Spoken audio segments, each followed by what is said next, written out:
কি বলবেন নমিনেশন দিতে যাচ্ছে? আমরা আজকে নমিনেশন জমা দেবো 2 কেন্দ্রে। শুরু থেকে বলেছি দিল্লিতে বিজেপি দুটো দলই হচ্ছে কর্পোরেট নিয়ন্ত্রিত দল। দুটি দল দেশের সর্বনাশ করছে বিজেপি, রাজ্যের সর্বনাশ করছে তৃণমূল কংগ্রেস।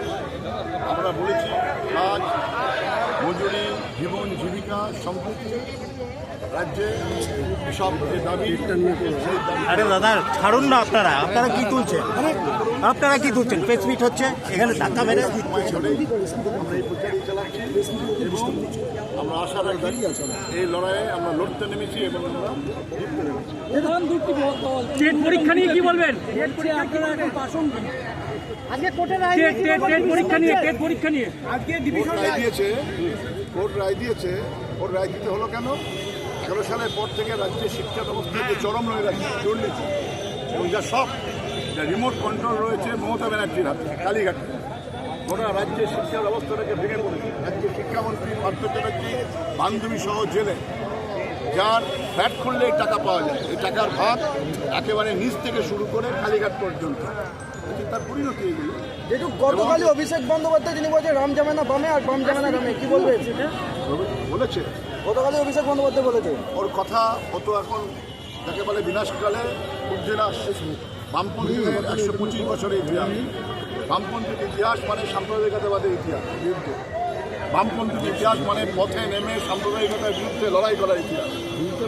ইতিহাস এখানে যে দলটার জন্মই হয়েছে RSS-এর তাদের যে কেন্দ্রীয় দপ্তর থেকে, যে দলটা পশ্চিমবাংলাতে সর্বপ্রথম নির্বাচনী জোট করেছিল বিজেপির সঙ্গে, যে বিজেপির সঙ্গে তখন কেউ ঘর করতো না, এই মমতা ব্যানার্জি পশ্চিমবাংলার সর্বনাশ করার জন্য এই পশ্চিমবাংলাতে বিজেপির সঙ্গে নির্বাচনী জোট করেছিল।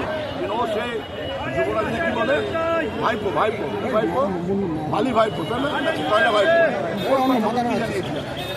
বামপন্থীদের ইতিহাস, কৃষক শ্রমিক আন্দোলনের ইতিহাস, সেবাকার আন্দোলনের ইতিহাস, জমিন আন্দোলনের ইতিহাস, যে ইতিহাস বামপন্থীরা তারা হিন্দু, মুসলমান, আদিবাসী, তপশিলি সমস্ত অংশের মানুষকে নিয়ে লড়াই করেছে, গরিব মানুষকে নিয়ে লড়াই করেছে, শ্রমজীবী মানুষকে নিয়ে।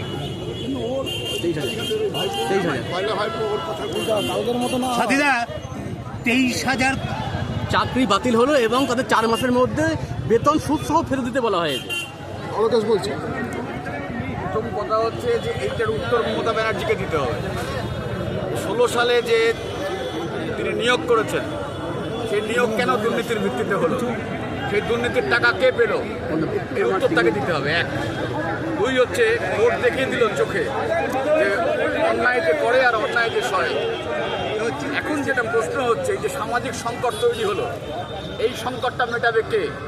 যারা চাকরি পেয়েছিল তাদের পরিবার ইত্যাদি ইত্যাদি, যে প্রক্রিয়ায় হোক তারা চাকরি পেয়েছিল। ফলে দুটো দিকই একটা নতুন সামাজিক সংকট তৈরি করলো।